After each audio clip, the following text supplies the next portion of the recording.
is that going to make me think that I might have a panic attack? It's the whole concept of trying to move away from whatever it is that is going to be the fix. Because I want the fix to be here. I want the fix to be endogenous in me. How is this something that you've struggled with? Panic attacks, anxiety. How have you managed to get it under control? Dude, I don't even know if I have it under control. You know, it's like I think of it in some ways, and it's not cancer, it's not the same thing, and I'm not making the comparison, but it's in sort of remission, right? I don't think you can cure anxiety and panic. And if anybody tells you that they have the magic bullet, I don't believe it. It's constant work. It's constant maintenance. And you know it, right? It's like the same thing with eating. It's the same thing with exercise. There is no perfect fix. And if you don't keep working on it, you're going to slide backwards. So when everybody asks, like, what's the secret? I'm like, there is no secret. It's like constant, painful labor is the secret. Wow. But certainly... Not to depress everybody. I'm sorry, everyone at home. But certainly you've clearly developed some tools to deploy to get your anxiety under control so that you can function. You're ABC News chief national correspondent. Yeah. I mean, it's a high pressure, high performing job. So, I mean, obviously there are tactics that you've developed to help cope. Totally. Okay. So, you know, there are mindfulness tricks, like when it's acute, when I'm about to go on air and I'm feeling a little bit of the heart starting to go against the chest. There's a mindfulness technique in which you focus on your five senses. So I think of 5 things I can see, scan the room, 4 things I can hear, 3 things I can feel, 2 things I can smell, and 1 thing I can taste. It's typically like the coffee in my mouth or something, right? So that the taste is hard. The smell is hard too, but it forces your brain to focus on something other than your anxiety. And it stimulates the vagus nerve, which basically releases a lot of that anxiety. So that's like when it's acute. In normal life, like, I've limited my caffeine. After announcing the book, I guess before the summer, there was so much scrutiny on me because suddenly people who'd known me for 20 years were like, oh my God, you have panic? Are you gonna have a panic attack now? How about now? You know, and it was like in your face, which increased the pressure on me to not have a panic attack because now I'm supposed to be cured, right? I'm cured of panic. No, it didn't work that way. So like the anxiety was building. So I took the 3.5 years I'd worked on the book and the lessons I learned and started applying them to my life, which is like, all right, let's cut the caffeine. I'm going to completely limit alcohol for now during this more stressful time. I can come back to it later. Make sure I get my exercise in. And I try to do something every single day. I do mindfulness. We just talked about that. I do meditation, even like when I'm with my kid in bed at night, tucking him in. Wow. So there are all these practices. And I top it off every few months, if I can, with some sort of psychedelic experience. Interesting. Yeah. I want to know more about that. I want to get to that. But when did it first dawn on you that you had a problem with anxiety? Did you know when you, sorry, I tapped the mic. Did you know when you first had a problem with anxiety? Like, was it a realization? Did you know that it was actually anxiety? Well, I definitely remember, I've only had one panic attack in my life. And I remember where and when that was. It's like losing your virginity. It right? It's like you'll never forget where it was and what happened. Precisely. Yes. Yeah. It's not quite as fun as losing your virginity. No. I mean, I describe a panic attack as the orgasm of anxiety. Whoa. It's like if an orgasm is the maximal expression of pleasure, then a panic attack is the maximal expression of anxiety. It's like every fiber of your being, every cell is bursting with like, this is really bad. Something really bad is happening. Right? And, you know, when you're having an orgasm, it's the opposite. It's like, this is really good. I want more. This is amazing. That's a really great metaphor. I never thought about it that way, but that's perfect. Okay, so back to your first one. Yeah, I mean, I definitely remember I had a panic attack so I don't know if you know this about me, but my mother got sick at a very young age. And when she was first diagnosed with a neurodegenerative condition, we were in Cleveland, Ohio. We had just left a doctor's visit, or actually I think we had just gotten the call from the doctor after our doctor's visit. So we're back at the hotel. It was like a Holiday Inn or something like that. And my doctor basically gave us the news over the phone that my mom had some kind of neurodegenerative Parkinsonian complex. And I started Googling the drugs that he prescribed. And that was the first time, I mean, Parkinson's disease really was even had popped onto my radar. Alzheimer's disease, these are not conditions that I had any prior experience with. And just Googling the conditions, as any millennial would, and learning about them, and phrases would stand out to me like no disease modifying treatment, progressive, terminal. That was the first and only time in my life that I believe that I'd had a panic attack. And like, what else would justify a panic attack than that? Like, how much more reasonable could that be? Yeah. When so many people tell me they have them in the middle of the night, or they have them out of the blue, and they have no idea what triggered it. I mean, your mother being stricken with a likely fatal neurodegenerative disease is like the scariest thing that can happen. Yeah, I mean, I guess like I would think about it as the way that I kind of think about it is like when you have I don't know if you've ever worked with audio or video, which I know you likely have, and you dial up the gain too much, the volume suddenly starts clipping and distorting, and it's sort of like that. We all encounter stressors on a day-to-day basis where you might see those levels kind of increase and increase, but at the end of the day, hopefully the level of intensity is not so much that it becomes overwhelming, and it leads to that point at which it might clip or it to be an audio level. But for me, the stress was so overwhelming in that moment. It was just such an overwhelming sensation that it just like overflowed. And that to me is like how I would describe a panic attack. I didn't see a doctor afterwards or anything like that. So Did you know it was a panic? I'm kind of self-diagnosing, but based on what I have read about panic attacks, I mean, that's sort of my racing heart. Did you have the? Yeah, racing heart, the room feeling like it's closing in on you. So tell me about yours. No, my first one was in college. And the reason I asked if you knew it happened, because I didn't. For years, like 15 years, it took me to understand what it was. I was defending my college thesis, which was neither graded nor mandatory.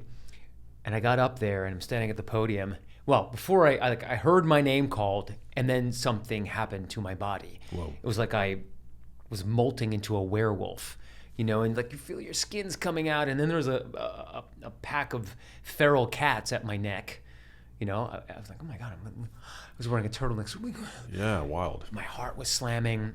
I tried to walk to the podium. I did, and I felt like the floor was going to fall out, and I remember the white-knuckled grip I had on the podium, just not to fall through the floor. I don't remember anything I said. I had complete tunnel vision. I know there were people in the room. I have no idea how many. I don't know what I said. I don't know what they heard. I'm sure they thought I was a complete idiot. I remember my mouth being dry, forgetting how to swallow, not being able to see. It was like this massive experience. And what did I do? I completely buried it. Like, I didn't talk about it to anyone. I acted like it never happened, and I didn't even know it was a panic attack. I didn't even know I suffered anxiety at that point. Whoa. And I'm in college. I'm going to like an elite school where, we all think we're so smart. I'm seeing a therapist at the time, but I don't think it's important to tell the therapist that I've had this massive experience, partly because I'm so ashamed of it. I'm like, whatever the hell that was, I never want that to happen again. I don't want to ever talk about it. I'm going to act like it didn't happen. Did you have a fear of public speaking? I mean, I guess so. Yeah. Well, I just didn't know that. The irony that you're now in the spotlight with your, as far as your career goes. So, people ask, well, how do you do it?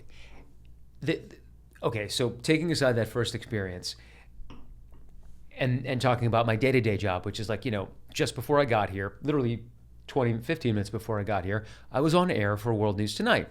And it's one of the more difficult types of live shots for me because I'm supposed to speak for 15 seconds. I have a thought. I know what it's going to be.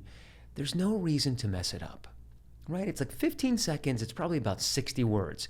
How could you possibly mess that up? It's so easy because that's hard. And so the expectation of perfection, the expectation of flawlessness is what sends me crumbling. So if I'm in a war zone and tomorrow I'm flying to Tel Aviv to cover the Israel-Gaza war, it's easier because there's no expectation of perfection. You can't possibly do perfect TV when rockets are coming and things are happening and tanks are moving around you.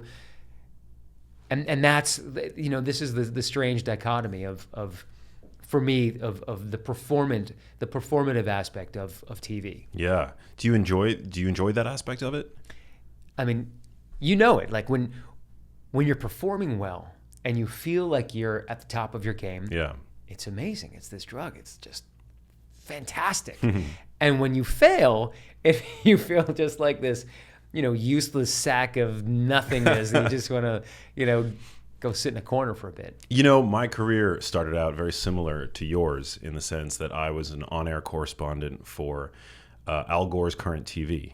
Oh my God. Yeah, I was one of the main hosts, producers, journalists for that network. Did you know Adrian Bashik? Yeah, he's a homie. He's a homie of mine. No way. Shout out to Adrian. He lives in Miami. Yeah. And he did the hardcore stuff. He went over to like North Korea. That was incredible. I got Gaza with me. Seriously? Wow. Iraq with me. Whoa. And this other guy, Jaron. Damn. Yeah, Jaron, I forget his last name. Yeah, so Current TV back in the day, for those who don't know, it was a news and information network for young people. And it existed, it was in 100 million homes in the U.S. between 2005 and 2011 before it sold ultimately to Al Jazeera and became Al Jazeera America or something like that. Yeah. But yeah, so it was like this news and information network, and it part of its mission was to democratize TV. So it would take user submissions from citizen journalists all around the world.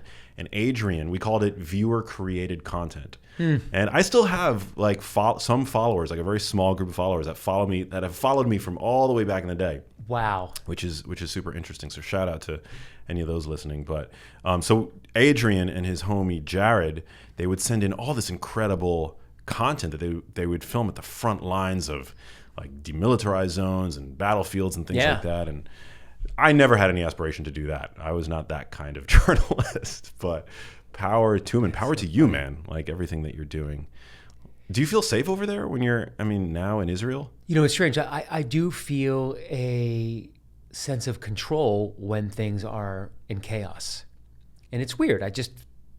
In some ways, I'm overly calm, and I've gotten in trouble for it because like a rocket will be coming in, but I can see the rocket. So I know that I have, a certain number of seconds to get to the shelter. So I'm not like freaking out and sprinting for him. Like I'm walking to the shelter. I know where it is. I'm going to get there. It's going to be okay. And people are like, no, run. So I don't know. It's this weird kind of thing, but I also, because, I'm pretty experienced in it. I've done it for 23 years now. Wow. And so I do feel a sense of comfort. Yes, danger. Yes, concern for my team, but also a sense of like, okay, I know this situation. I got this. This is how I do my job. Is the Iron Dome currently up and running? Yeah, it's amazing. And so, that also adds, I think, to the sense of safety for people living on the Israeli side, because the Iron Dome takes out 9 out of 10 rockets fired from Gaza. Wow. Palestinians do not have an Iron Dome. They're pretty much pummeled 24/7. Yeah. But in Israel, it really has created this, what is almost virtually an Iron Dome, a real sense of protection in Israel. Yeah, it's very sad what's happening over there. From all sides, from all fronts, no matter where on the issue you stand, it's terrible what's happening. War is always terrible. There are no winners. That's the thing. There are no winners. Yeah, it's so true. So how do you relax? With your job and with your tendency towards anxiety, how do you relax? This is something that I personally struggle with as well. So I want to learn from you. I don't do it very well. But so okay, I came home. I've been home for about 10 days, and I'm going back tomorrow. So I haven't really had the full arc to decompress. But I try to do some treatments. I got a massage. I did acupuncture. I meditated. I spent a lot of time with my kids. I exercised. Those are the things that bring down my cortisol levels. And it's just about maintenance. It's also about like not drinking, not like binging on anything, and just like maintaining my stuff. Now, when I have more time, I will do a guided psychedelic medicinal journey. Yeah, tell me about that. So, so when I started out this project, it wasn't a project. The project was me, right? So I had this catastrophic mistake I made during the reporting for Kobe Bryant's helicopter crash. I was one of the first people out there. In our first live report, I had a panic, which had happened hundreds and hundreds of times, live on TV, and no one had ever noticed it before. or I noticed it and I redid it afterwards, or like we tried to fix it, but it was never. I never made a mistake. I made a catastrophic reporting error, and I got suspended for a month. Can you share? It's okay if you can't, but you can't share. Out of deference for Yeah. Kobe's family, I don't talk about it. People can look it up if they choose. Got it. I felt terribly about it. I've never made a mistake like that. In my panic state, I failed to separate what was reportable and what was not. And, I knew like in my head, I'm like, why? I basically couldn't, I'm not going to get into it. I said the wrong thing. Suffice it to say, I was suspended for a month, and my wife and I had been talking about my panics on air for years. And she's like, just quit. Just leave ABC already. Stop doing this job. You're like, it's driving you nuts. I had magical underwear that I would wear for the days that I had live shots because I thought that they imbued me with some supernatural anti-panic power. Wow, like a safety blanket of Safety sorts. blanket. Damn. I mean, literally, but Yeah. except I wore it around my nuts. Around your nuts, yeah.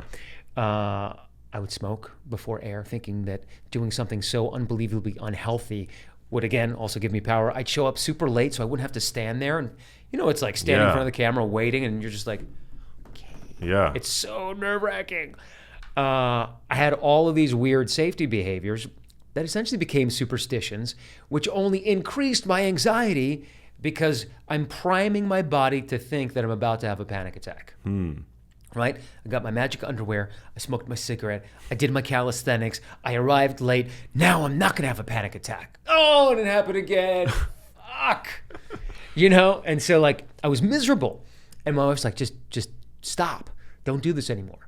But I like what I do. Like when it's great, there's nothing better than telling a story visually. And so we said, okay, we're going to give it one last chance. And I decided I'm now going to focus fully on dealing with panic. I'm not going to hide it anymore. Max, when I wrote about it in my journal, I would use shorthand I used when I was a print reporter, and then I wouldn't be able to read my own shit. Wow. Like I couldn't understand what I was writing to myself about my own problems. Wow. That's crazy. It was like I didn't tell anyone. It was such a secret. And so then I decided to go on this thing. I'm like, I'm going to figure this out. And so first I learned about what a panic attack really is. Then I asked the question, why do humans even have panic attacks? Like, we don't have tails anymore. We don't have hair all over our bodies. Why do we have this thing that happens to us that's so unbelievably unhealthy and dangerous? So this was this evolutionary psychology thing that I became obsessed with. And I eventually learned it's a genetic trait that stayed in the gene pool. Yes, it's unhealthy, but it also helps. Like the development of fear and anxiety in early hominins, we're talking like 100, 200,000 generations ago, a couple million years, was like the best asset we ever had. We got to be scared sooner. So like there's a lion over there. Instead of waiting for the lion to start charging at us from the bush, we're like, all right, I'm just going to walk around a little bit. So we saved some calories by feeling anxious around the lion. Wow. And then we got better and better at fear. And now I can go to the MoMA or whatever and see a painting on the wall, and it'll evoke, some bad experience, and I can have a panic attack from seeing an abstract work of art. Anyway, so that was that. And it took like a year and a half for me to fascinating. actually decide that I'm going to write a book, because it was just about fixing me, because I was broken. Didn't think about anybody else. I'm like, and then in that year and a half, I also started working with psychedelics, and that's sort of how it came to be. So cool. Well, I think it's very interesting that anxiety began this predisposition towards anxiety and panic attacks started as a survival mechanism. And version 1.0 of the operating system, which we all continue to embody, is just yet another feature of our physiology that is just short-circuited by the modern world 100%. again and again and again. I mean, it's sort of like our predisposition to fat gain. Obviously, today it's problematic in a time when 1 in 2 adults is not just overweight but obese.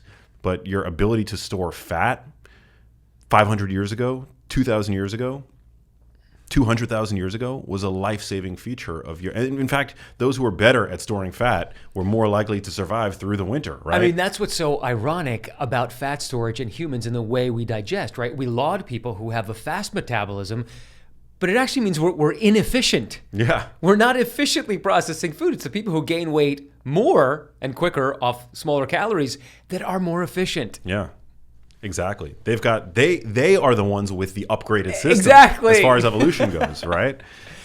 But unfortunately today, so ironic. when thrust up against the standard American food environment, 73% ultra-processed foods, I mean, that's just a recipe for metabolic illness, for obesity, and the like. But the same thing applies to, which you so eloquently pointed out, exactly to right. our tendency to panic and anxiety, that those who were probably more prone to panic and anxiety were the ones that were more likely to, who were more cautious, who were more likely to survive, you know, and avert physical injury, getting eaten, etc. And social injury. And social injuries. So there were two major buckets of human fear.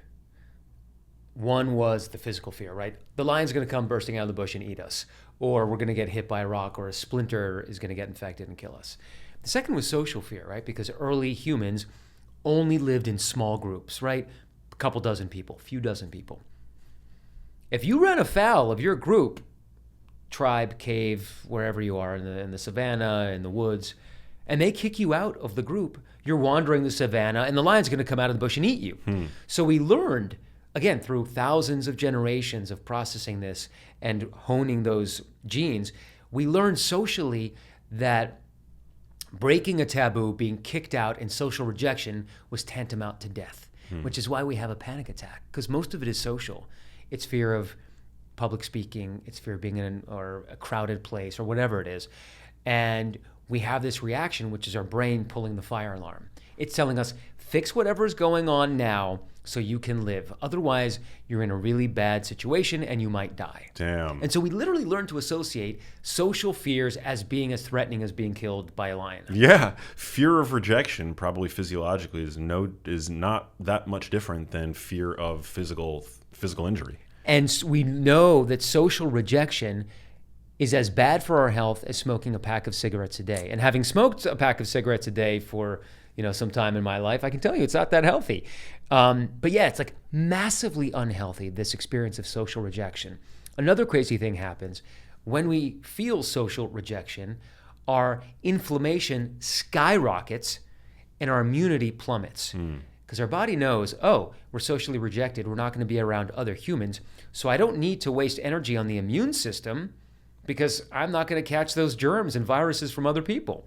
But I will need the inflammation in case I get bitten by the lion to be able to pump blood to the place where I'm like missing a chunk of me. Damn, the irony that lockdowns had us all segregated from one another, right? When what we probably could have used a little bit more of was connection. It's the same irony that, over and over and over again, we would see that physical robustness, metabolic health was crucial to reducing risk of morbidity and ultimately mortality with a certain recent pandemic, and yet they closed the gyms. That was like one of the first utilities to get shut down, which was like just so terrible.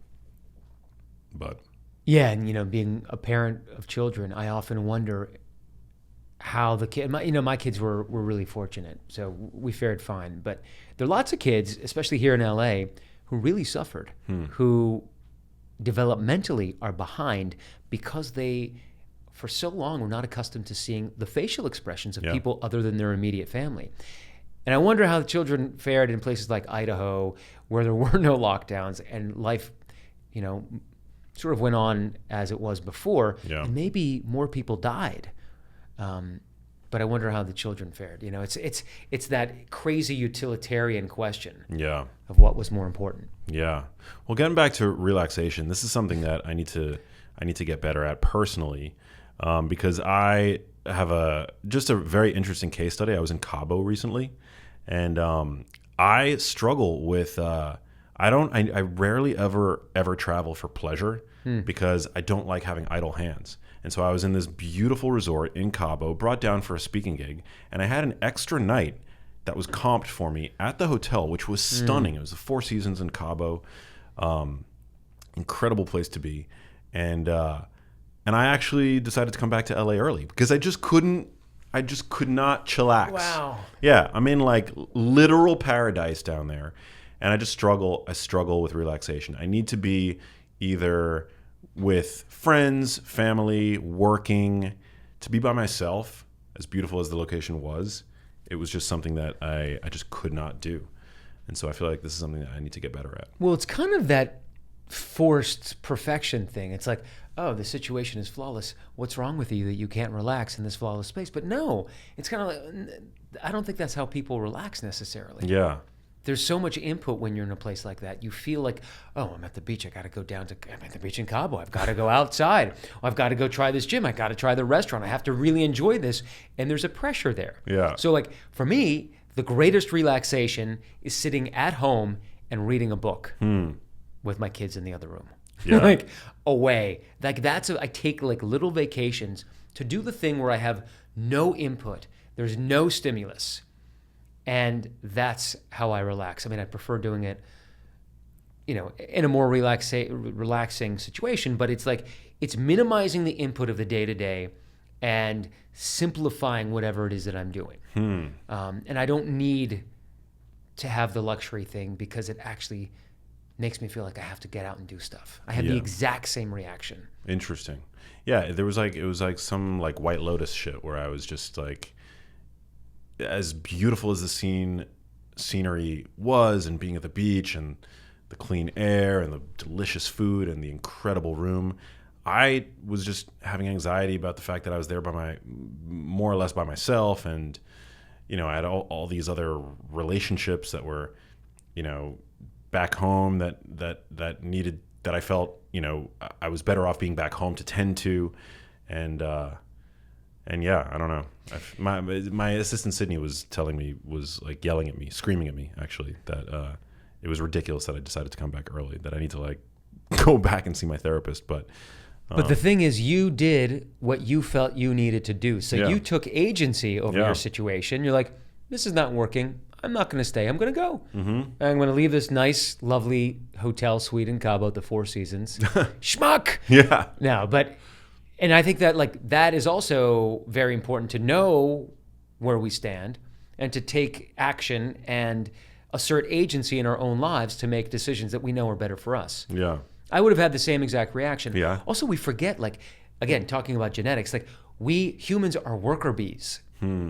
We have evolved to constantly be doing stuff. That's why we are so sensitive to novelty. We're constantly looking for novelty because oh, is that mushroom deadly or delicious, right? Let me try it. Oh, I'm dead. You know, I mean, we're constantly looking for stuff, but that's how we're wired. And that's one of the premises in the book, which is it's really hard to change our genetics. Humans are wired to be anxious because it saves our lives. And our genetics don't really care about whether or not we are happy or content. We are programmed largely to do two things, but really just one: survive. And the second thing is, if we can, we try to procreate. Yeah. We try to replicate the DNA. And in that sense, it's no different from the ficus growing behind you, which may or may not be plastic. Yes, definitely plastic. It's the whole concept of very, very simple stuff. And so I don't mean that in the book or when I talk about it to be depressing. When we do achieve satisfaction or contentment, we earn that. So when I do that, I'm I managed to relax reading in my favorite chair at home with my kids in another room watching TV, shameless. I took time for me. I read, I relaxed, I dozed, whatever it was. Nice job, Matt. Yeah. You did that. And then I can go back to being anxious, which, we're thinking about whatever is next, or the next assignment, or did I respond to this person, or who do I need to call?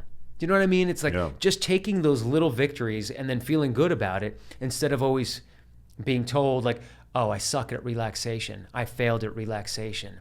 I feel like the wellness industry tells us that we are programmed to have this baseline zen, but it's not true. We're just programmed to survive and maybe make babies if we can. Yeah. No, I love that. How have you experimented with any nutraceuticals that purport to help with anxiety, such as I don't know, theanine is a big one. A lot of people use that. There's various adaptogens now, quote unquote adaptogens on the market. I have, and I try to avoid that. I was on SSRIs for 18 years. I was on Paxil, which is old school. A lot of people have really bad experiences. Uh, I did not have these, but it causes weight gain, erectile dysfunction, sleep problems. That's not fun. No, people are like, that's the worst one ever. But whatever it was, it worked for me, and it took the edge off. It did not help with panic. And I tried every pharmaceutical. I tried prazosin for sleep. I tried gabapentin, which is an anti-seizure medication, Xanax, Ritalin or Adderall, Strattera. I mean, everything to try to treat through pharmacology panic. It didn't work. And then the psychedelics really helped me, not with the panic so much, although they did, but they helped me get to what I call this well of grief. They helped me get out of my right mind by sending me off somewhere into space or into this deep, dark depth of me where I could actually grieve. I lost my father when I was 12. He was killed in a plane crash. My mom actually was diagnosed with cancer when I was like 9, 8. So these were two like early childhood traumas that I never really dealt with because I was afraid that if I go to that well of grief, I'll never be able to claw my way out. I will be stuck in that dark, dank hole and I won't get out. So I didn't go in. And the psychedelics really helped me excavate all that muck that was there. So I did a lot of crying. It was very pathetic in the book because I'm like, and then I did this and cried. You know, like I there's a lot of suffering. It wasn't fun in a lot of the psychedelic experiences, but they're necessary. So it's like a cleaning out, like a spring cleaning. And for me, you know, that was just massively helpful. And that's why I try to keep going back to it once in a while. You asked about nutraceuticals. I don't want to rely on anything. Yeah. Like if I take theanine and I forgot the theanine, is that going to make me think that I might have a panic attack? It's the whole concept of trying to move away from whatever it is that is going to be the fix. Because I want the fix to be here. I want the fix to be endogenous in me. Speaking of endogenous, the drugs that I do prefer and do rely on are serotonin, which you can get just from a few minutes of walking, and endogenous morphine, endorphins, right? We activate endorphins through 30 minutes of moderate to strenuous exercise. And that is like my go-to drug. I know that if I go for a short run, I will feel better. And I know that if I hug someone and you go chest to chest, you release oxytocin, which is the bonding hormone. So, you know, there's stuff that we can do in our day-to-day that we forget about that are drugs that are actually inside of us. Yeah. How do you maintain your exercise routine when you're on the road? I will work out on this table if I have to. I can already see I do dips. I can do even some push-ups, sit-ups. Yeah. Like you can do a million things. Handstands against the wall. Yeah, wall sits, I think they're called. Yeah. Wall sits too. So like, yeah, I will work out and I don't do long. It's like, even if I get 15 or 20 minutes, I will feel good afterwards and I'll just bang something out. Wow. Yeah. Super empowering. Yeah, exercise is incredible. It's like brain medicine. I mean, it's the endogenous morphine. It's the morphine our body produces by itself. It's better than morphine. Yeah. I mean, especially if Don't answer that, anyone. Well, if you're making it, you know, it's hard to OD on the morphine that your own brain is producing. Right. You know?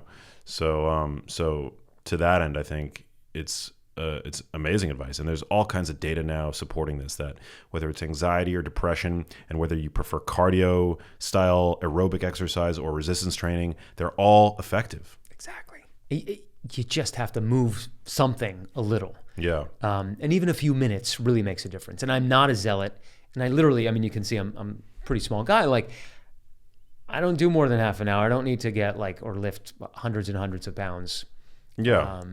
I think there's this misconception that you have to have a gym membership to get to have an effective workout or to even to train effectively. And you really don't. I mean, you could apply progressive overload to calisthenics,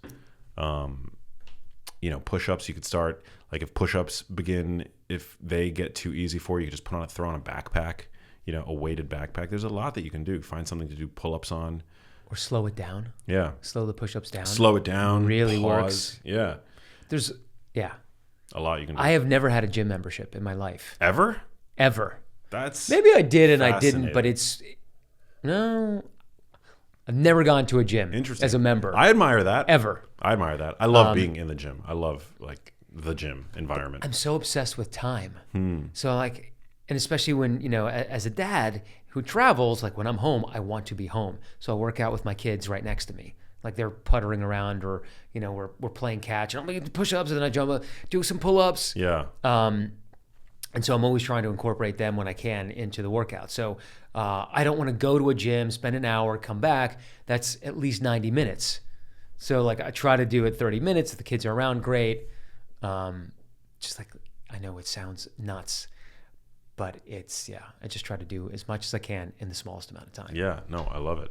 And in terms of dietary modification, you said you began limiting caffeine. Have you cut out caffeine or are you still? I can't. Can't. I just like it too much. Yeah. And it's a wonderful drug. It really is. I agree. It is a drug, though. I think a lot of people don't appreciate it as such. Yeah, and so over the summer when I was feeling really anxious, just this constant anxiety because the book was coming out, and you've got to, having authored a couple books, you have to ask people for stuff and like, hey, can I come on your show or can you write about me? And, we have publicists, but you pretty much do the work. Truth. And it was depressing. And I liked writing the book and reporting it and talking to so many people who just blew my mind and shared so much with me. I did not like having to ask people to put me on air or... Oh, it sucks. And the scrutiny of being like, oh, you're the panic guy, which is, dumb on my part that I should have foreseen it, but I didn't. And so, that kind of, you going to have it now? Are you panicking now? How about now? And so I basically cut my caffeine in half. I went from, or even more, like a pot of coffee a day to 1 cup of coffee a day, maybe 2. And I stopped drinking. Not that I was drinking a lot, but I would have a cocktail at dinner. So cold turkey, no alcohol anymore. Yeah, I mean the cold it doesn't. Yeah. And have you done one of these fasts or? Yeah, I mean I've done a coffee fast where I've cut out coffee for a significant period of time. I've never done that. You've never done that? Never. I highly recommend it. And when I did it, I distinctly remember feeling amazing, sleeping great. Huh. Yeah, you get over it. There's like a few days at the beginning where it's like a hump. You kind of feel like you're moving underwater, but after that, you feel great. So why did you go back? Well, to be honest, my goal for the break was not to stay off of it forever. It was to resensitize myself to it because I felt like at that point I was drinking a lot. The coffee that I was drinking, I feel like when you have a dependency on caffeine, you consume it not to augment your performance to a super normal level of performance. You're treating your withdrawal from the caffeine. 100%. Right? And so that cycle I didn't like. I didn't find that to be very productive. And I don't like having dependency on anything, substance, person, object. With you. Yeah. And so I decided to cut it out for a month. And I ended up feeling so good that I think I sustained that caffeine-free lifestyle for like 3 months or so. And then I was like, okay, I clearly must have resensitized myself to caffeine because I haven't had it for months. Let's see what happens if I drink a cup of coffee. And I drank a cup of coffee after that 3-month period of abstinence, and it just felt amazing. Probably the best cup of coffee I've ever had. After that 3-month hiatus, because you've gone without it, and you really see, like after going a while without having caffeine, you really see what a powerful drug it is.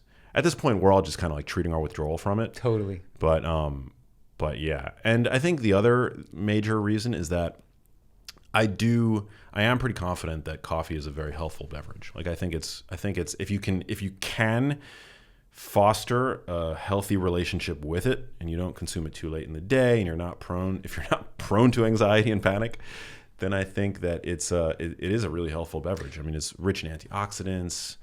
There's all this data on how it encourages autophagy, ketosis, all kinds of interesting physiological, benefits from it. It's bitter. Yeah. It's not something that would naturally taste good to humans or animals, but essentially, Right. I think every creature in the animal kingdom has its way of getting caffeine.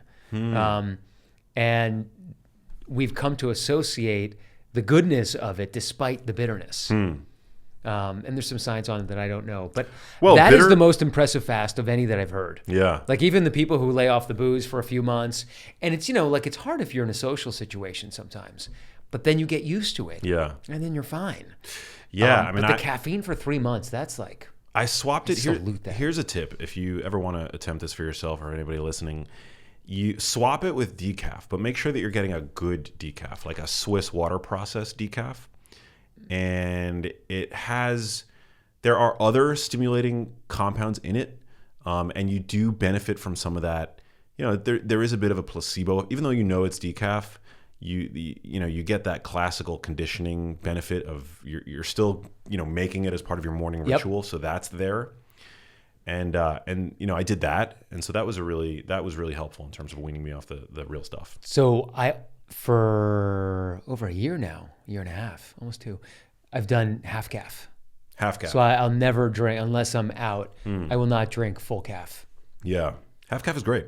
Yeah, I mean, so you get a little bit, but not too much, and if you want more, you can add. But yeah.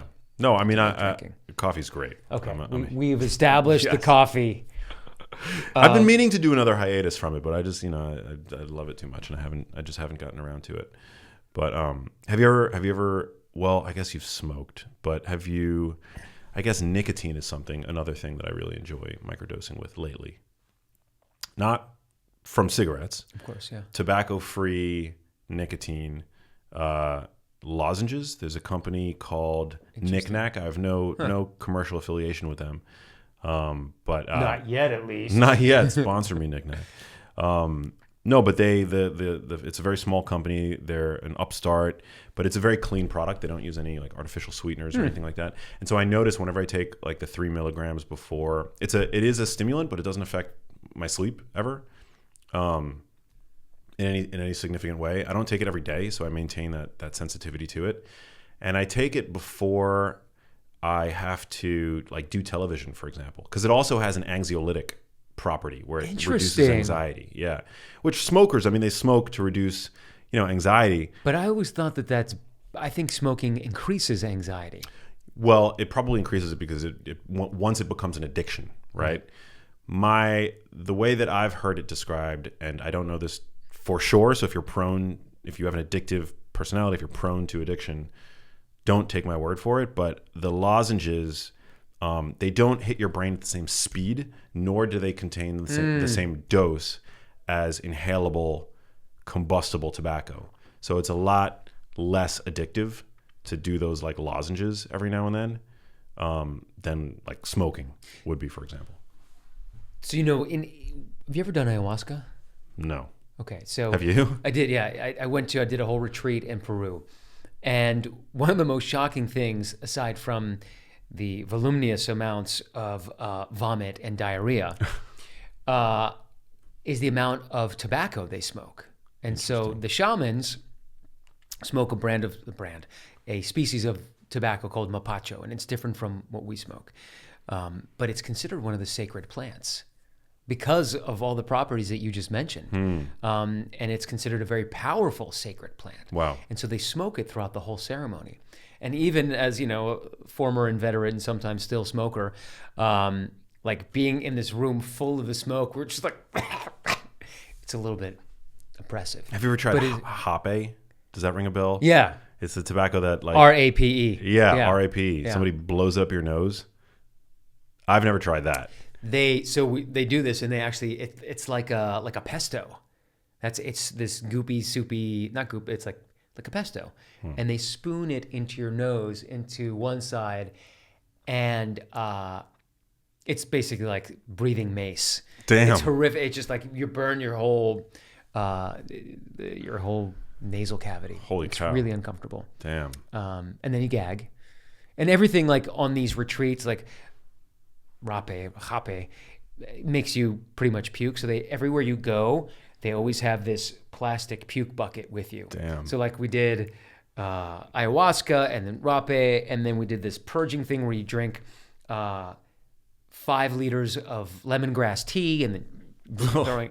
And when you're we did 5-MeO DMT, which is the toad. And just like everything you do there makes you spit up or purge vomit something, purge something. Yeah. Shit yourself or what's interesting? I have a lot of friends who have done ayahuasca and who, ibogaine, like you name it, DMT. Ooh, that's hardcore. I have not been called to do any of those substances. Like I'm friends with Aubrey Marcus, who is well known in the space. He's definitely like one of these like psychonaut self-experimenters. That's actually through him is how I saw him administer. I was at a party. I think it was like his birthday party or something. He was like, we were in like some kind of like drum circle, and he started administering hape to everybody. It's illegal tobacco that you just like blow up somebody's nose, and they have this like crazy grounding other, There's out of two body. kinds. There's the powder, and then there's the original spoon fed. But yeah. Yeah, I've never done any. I just don't feel any desire, not even a modicum of desire to like to go there. Did you do the rape? The hape? No. I'm very. You would love it. Yeah. So the powder one that he's probably talking about is like it's a V-shaped blowgun, right? So they put their mouth on one end, pack the tobacco on the other, and then shoot a wad of the tobacco deep into your sinuses. And is it to get high for fun, or is there like a more spiritual component? It feels like you're plugging your brain into the electric socket. It's like zzz, it's like smoking a pack of cigarettes at once. Whoa. It's really intense. Damn. The other kind is more painful and more like mace, or like pepper sauce. Whoa. But yeah, the blowgun kind, it's certainly interesting. You should try it. Yeah. Yeah. I'm not like afraid. I don't feel. I've always been really conservative, and I think part of the reason for that is that weed, which is like the gateway drug for most people, like. Weed makes me feel psychotic. Like THC, like I hate being under the influence of THC. I'm all right with alcohol. I enjoy, the occasional microdose of psychedelic, like psilocybin mushrooms. Don't try this at home, kids. I'm not recommending or endorsing that you go out and, try this. But after lots of research and self-experimentation, I feel like I've got a pretty good relationship with psychedelic mushrooms. Again, very low dose, a very conservative dose, but anything other than those things, I've just been really reluctant. In part because I just, THC makes me feel crazy. So, 2 things. One, I'm going to piggyback on your caveat. Yeah.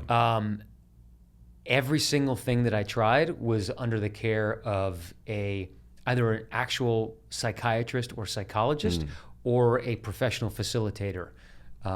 So I never did this stuff recreationally. Yeah. And most of it was pretty painful. So like I definitely wouldn't recommend doing it without somebody there. Do you think it has anything to do with your mom's experience? I definitely think that there's like a hardwired, possibly even genetic component to it, but I don't think that that's been elucidated yet. I know so many people that have an incredible, healthy, creative, heart-opening relationship with THC, and for me, it's just never been a positive one. Like even like the smallest dose for me. I could take a little bit to. Sometimes I'll take a little bit of like a gummy to help me go to sleep if I just, I'm having one of those days where I can't turn my brain off, which is infrequent, but I like having that as a sort of backup if I need it, or like a, break glass in case of emergency situation. But yeah, social, like I know a lot of people like will utilize it socially. And for me, it's just never worked. I get really withdrawn and paranoid, and my self-talk becomes like really foreign to me and really negative and really, like paranoid. And so because weed is like this thing that everybody just does willy-nilly these days, right? Like you can now buy it in LA, like on your, like at your local, like on your street corner at gas stations pretty much. It's kind of spooked me to other more intense drugs, which, And weed has become more powerful and much stronger over the years. I've heard that, yeah. So I'm the same as you. I maybe partake once a year. And sometimes it's great. Like I had a gummy a couple of years ago that was just like, yes. Interesting. And then sometimes it's terrible, and I crumble into this self-conscious, pathetic, paranoid mess, and crumple in the corner. And I do it very selectively, very, very rarely. Yeah, I've tried weed. I've tried it many times, mostly due to peer pressure over the span of my life thus far, and it's never been good. Like I've never enjoyed it. I mean, I think this is one of the things that we all need to learn is like, you got to do what works for you. Yeah. Right. And that's one of the things about getting older, and the privileges of getting older is that we better hone the things that work for us and the things that don't work for us, and we're able to withstand the peer pressure just a little bit better than we were when we were younger. Yeah. So true. Yeah. So you wrote this incredible book, No Time to Panic. Is there anything over the course of writing the book and all the research that you've done and put into the book, anything stand out as being particularly surprising?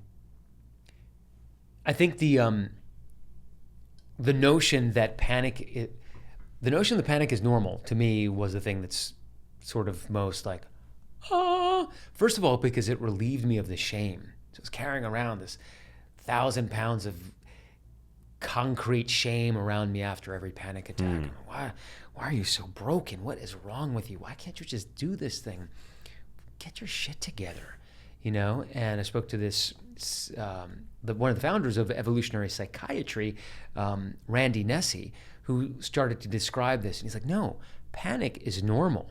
Your brain is wired for you to have 1,000 panic attacks, false alarms, so long as you don't have one missed alarm. You miss an alarm, you're dead. You panic and you have a false alarm, you burn 25, 50, 100 calories, whatever it is, freaking out, right? Running around. But that's nothing. Your brain is okay with that. It's just not willing to tolerate you missing an alarm, slamming into the car in front of you on the pileup on the 101, or missing the social cue and getting ousted from your group and being eaten by a lion. So that was one of the most seminal experiences for me, to be told for the first time in the 20 plus years that I experienced panic that it's okay, it's normal. And then I learned how many other people experience it, which is like, the data from 2006, which is the last big meta survey, said that about 28% of Americans will experience a panic attack once in their lifetime.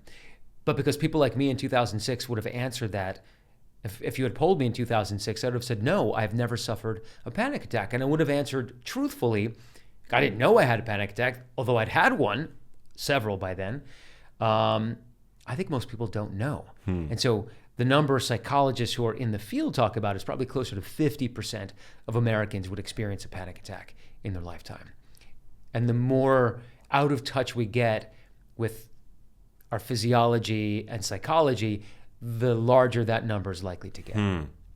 If you weren't an on-air reporter, is there anything else that you could see yourself doing? When I was little, I wanted to be Indiana Jones. I wanted to be an archaeologist. That's awesome. If that meant using a bullwhip and jumping out of caves and stuff. Interesting. I mean, I don't know. I can't. This is all I've ever done. And in some way or another, I would always, whatever vocation I chose would be being out and about, experimenting, seeking novelty, talking to people, and being engaged somehow. Your bosses seem like they might be a little bit sadistic in the sense that, they're like sending the guy who's prone to panic attacks over to like the most volatile place on earth right now. True. On the other hand, like for me, that's the easiest thing, right? Like I can manage the panic in those situations because it's so intense. So the more intense the situation is, the less likely I am to have a panic attack. Interesting. It's like the easier the live shot, the more calm things are, the harder it is because I have so much time to think and do stuff and fidget. And if everything is perfect around you, there's no reason not to mess it up or no reason to mess it up, which is where I feel the pressure. Yeah. Me and Cabo as well. Exactly. Just too easy. It's too good. Why can't you enjoy this simple thing, Max? Beautiful hotel, beach. Because you didn't. It's hard. Yeah. Probably something to do with our childhoods. Probably. But that's the thing, like everybody is suffering. Everybody's messed up somehow. And like I have these 2 kids and I dote on them and I care for them and they get the best. But I know I'm going to screw them up somehow. Just don't know exactly how it is, but I know they're already being screwed up now. And they're going to carry their own traumas and their own dents for the rest of their life. And they're going to work on it. And that's part of the human experience. And that's okay. Totally. So who should pick up your book? Because I think it's wonderful that you've put, you know, all of your experience and learnings and wisdom into this book. But like, what do people stand to gain from picking it up and reading it? I think, you know, so if, let's say, somewhere between 25 and 50% of Americans are likely to experience a panic attack in their lifetime, and everybody knows someone who's had a panic attack. So I would say that everybody should pick up the book. I don't have the answer. And I believe that anybody who says they have the answer in 6 steps or 4 steps is wrong. Selling snake oil. Yeah. Exactly. So it has my experience. It has experience of others who've experienced panic and lived with it for many years. It has a couple of methods that worked for me, from psychedelics to an understanding that panic is normal, to an understanding that we are literally wired for anxiety and for panic, and the knowledge that a panic attack is not a life sentence. It lasts from anywhere from 15 to 90 seconds, and then it's over. It's anxiety after that, and we all deal with anxiety on a day-to-day basis. We can get through it. So it's a little bit of everything. It's like a support group and with a lot of tips in 200 odd pages. I love it, dude. And it reminds me of the title of the most recent James Bond film, No Time to Die. That's right. So I appreciate that about it as a James Bond fan. But people should definitely pick it up, man. Thanks for putting it together and offering such incredible value to your readers, and also for doing what it is that you do, you know, on the front lines of everything that's going on right now in the Middle East. It's just, Thanks, Max. Yeah, it's incredibly courageous and commendable. Thank you. I don't know if it is. It's just what I do, and it's the skill set that I've learned over many years. So, you know, people say, "Oh, you're courageous." I don't know. It's just like it's the thing I do, and this does feel like one of the most important stories of our time. And there's so many ripple effects extending outward from the Middle East that are affecting so many of us. So I feel a real calling right now. Yeah, I love it. Hey, if you liked that video, you need to check out this one here, and I'll see you there.